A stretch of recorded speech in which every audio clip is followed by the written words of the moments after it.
Welcome, thoughtful viewers. Today we will present the first of a two-part series featuring an interview with American monk, Zen priest, and author Dr. Stephen Hairfield. Earlier in his life, Dr. Hairfield had served in the army and experienced the suffering of war.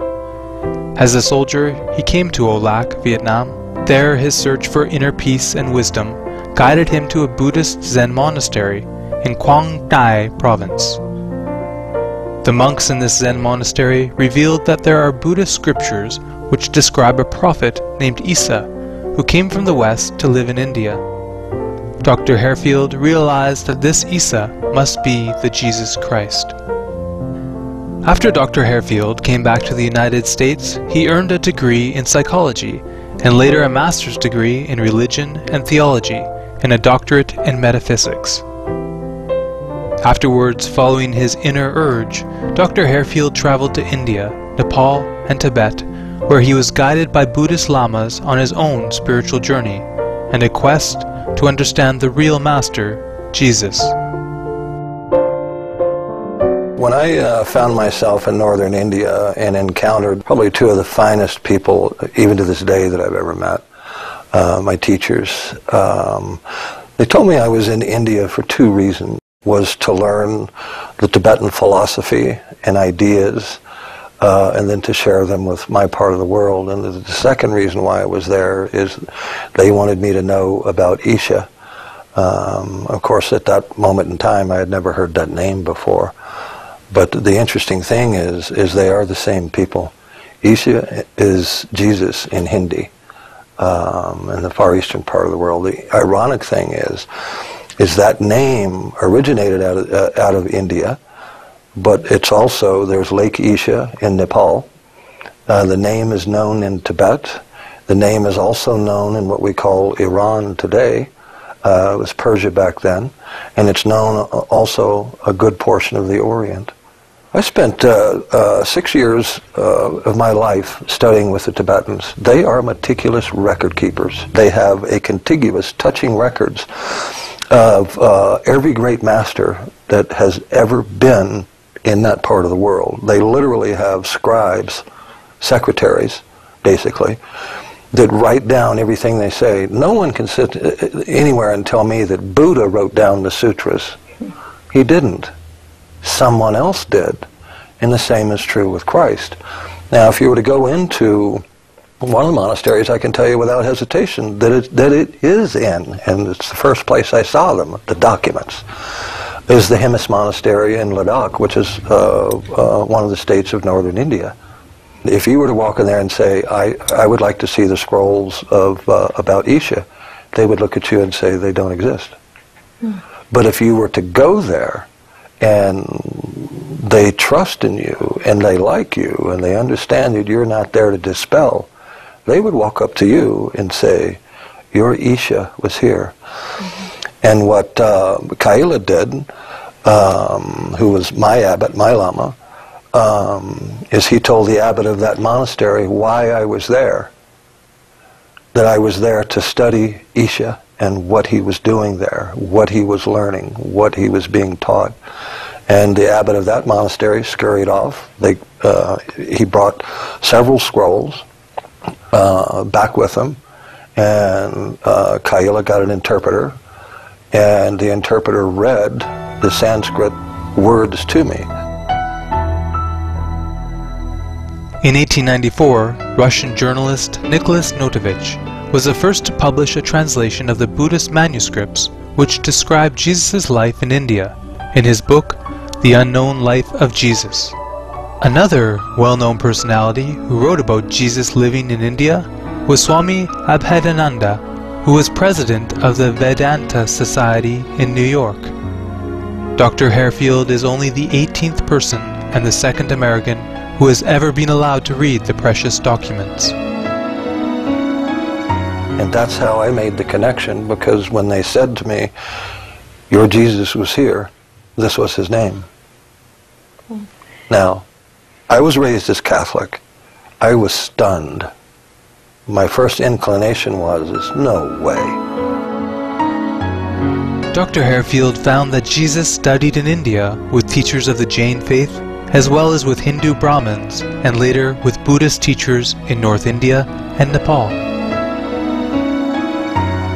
Dr. Hairfield, are there biblically recorded statements that can be compared to the Buddha? Oh, totally. There are over 1,000. What you sow, so shall you reap, was something that the Christ was taught, that Buddha also taught. So there's a direct correlation right there. But even when you look at the 7 points of the Sermon on the Mount, all of them echo precisely what the Buddha himself said. But there are so many that predate the Christ that to me verify that he had to be in Buddha's neighborhood, so to speak, to even learn them without hesitation, without question. But yeah. How did you know that Jesus had dwelled in the land of elephants and tigers? It's pretty obvious once my teachers began showing me the documents and what he was studying, and it's interesting too that he wasn't there by himself, by the way. It was Jesus, Mary Magdalene, John the Baptist, and Thomas. And Christianity on the east coast of India, they actually follow Thomas. They're Thomasines, not followers of Christ. They were all four there learning the same information. When we return, we will hear more from Dr. Hairfield about Jesus' secret life in India. Please stay tuned to Supreme Master Television.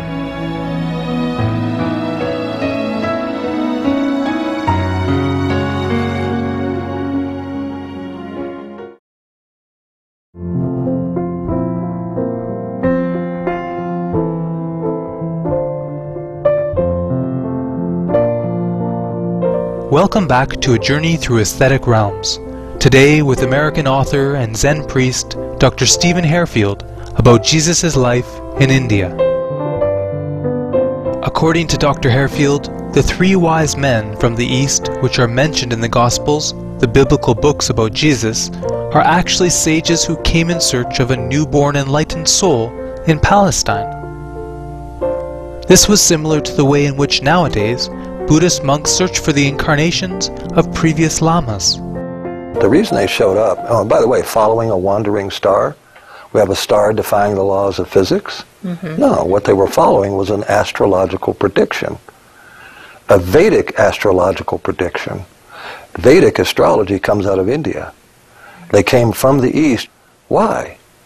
To confirm whether this was the great soul that they were to teach.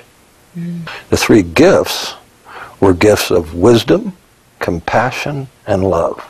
So they're symbolic gifts. Yes, ma'am. Yes, ma'am. Once they confirmed that the Christ was who he was, they left specific instructions to Joseph and Mary that there were certain things that they had to do as he grew. One was go to the mystery schools at Heliopolis in Egypt, so that when he came out of Egypt, it met that prophecy that this person would be coming out of Egypt. He did. When Christ was 13, they had to meet this third criteria with the instructions that were left, that Christ was to go into India. So there's a direct correlation with fulfilling these prophecies. Yes, ma'am. Yes, ma'am. Was it true that you retraced St. Isa's steps, his path? Parts of it, absolutely.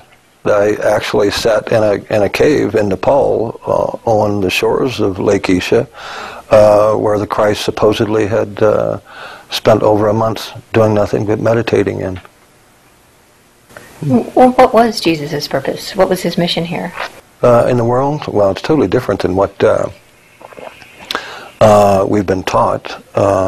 He was a great master, extremely accomplished.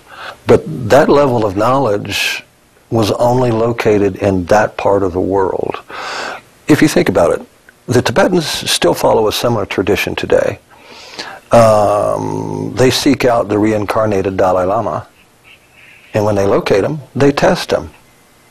He passes the test, they begin grooming him to be the next Dalai Lama. The 14th Dalai Lama is the one that we know today, and he had to go through all of that. They did the same thing with the Christ. So he was taught what he knew. While staying in monasteries in India, Tibet, and Nepal, Dr. Hairfield had the opportunity to study the same ancient Indian scriptures which Jesus had studied 2,000 years before, and to compare their message with Jesus' teachings as conveyed by the Gospels of the Bible. If you studied the principles of karma, in the 12 principles, he actually says the same thing in the 4 Gospels. He just changes the wording of it. He says it exactly in this manner: whatever you mete returns to you tenfold. Mete meaning whatever you put forth. And something that confirms totally, because this statement is written in the Vedas, and he quotes it exactly. What you sow, so shall you reap. That's the prime or great law of karma. That's the very first law to go by. And then he begins to explain the other ones in the, quote, different parabolic phrases that he states, but he goes through literally all 12 of them in the New Testament. You'll find the Vedic texts in the 4 Gospels. You'll find the Jain texts. You'll find the Brahmin texts, and you'll find the Buddhist text. And I actually sat down with all of those texts, one beside the other, and began mixing and matching and finding the same exact ideas. So I know where he got them. I know where they came from. Absolutely. It's open to anybody if they open their mind. You see, we're taught that we can't do any of this. Mm-hmm. We're taught that we are not worthy to do it. You never heard Christ say that himself. You've never heard, even in the Bible, God say that. The biggest key in any of that is just simply accepting yourself for who you already are. And then, well, like it says in the Nagamadi, when you make the 2 into 1, you can say, mountain, move from here to there, and it will be given you. The question is what does that mean? It means actually several things. 2 means duality. There is no duality in the world. There is no duality in life. There is no duality in consciousness. There is only one consciousness. And we are living points in that. So there's 1. The second is by allowing our souls to have a say in our lives. In other words, we live through our soul, not just our body. So now it's removing duality and having the soul and the body as one operating principle. And then you can do anything he did. He said so himself. Thank you, open-minded viewers, for your company today on a journey through aesthetic realms. Please join us again next Sunday, September 5th, for the second and final part of our interview, as Dr. Stephen Hairfield will reveal more fascinating information about the unknown life of Jesus Christ in India and his teachings. Now please stay tuned to Supreme Master Television for our noble lineage, right after noteworthy news. May peace be with you. Dr. Hairfield's book discussing today's topics, titled A Metaphysical Interpretation of the Bible, is available at www.hairfield.com and amazon.com. For more details, please visit www.suprememastertv.com/AJAR.